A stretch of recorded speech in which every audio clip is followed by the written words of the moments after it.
እንዴት ናችሁ? ደህና ናችሁ? አዲስ ነኝ ከሂሳብ ፐርፐስ ኤንድ ዌልነስ። ዛሬ አንድ ኸርብ ላስተዋውቃችሁ ነው የመጣሁት። እሱም ሃውቶም ቤሪ በመባል ይታወቃል። ይሄ ኸርብ የልብ ኸርብ ይባላል። የልብ እጽዋት ማለት ነው፣ ወይም የሀርት ኸርብ ይባላል። ጥቅሙ ምንድነው? ብዙ ጊዜ ሰዎች ብለድ ፕሬሸር በሚኖራቸው ጊዜ ብለዳቸው ደማቸው ፕሬሸር ኖሮት ቬዘላቸው ደግሞ ይሄ ደሙን ማዘዋወሪያው ቬዘሉ ደግሞ ሲጠብ ነው። ሶ ይሄ ኸርብ ጥቅሙ ምንድነው? ያን ቬዘል ዳይሌት ያደርገዋል እና በዛ ሰዓት ብለድ በትክክል ፍሎ ያደርጋል፣ ወይም ደግሞ ልብ በትክክል መምታት ይችላል፣ ደም መርጨት ይችላል ማለት ነው።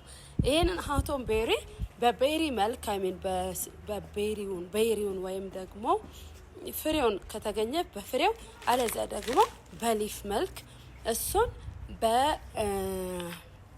በማንኪያ እንደ ሻይ እየተደረገ ቢወሰድ ለብለድ ፕሬሸር በጣም ሄልፕፉል እና ብዙ ሰዎች በውጭ ዓለማት እየተጠቀሙበትና ከብለድ ፕሬሸር ሜዲኬሽን እየወጡ ያሉበት ኸርብ ነው።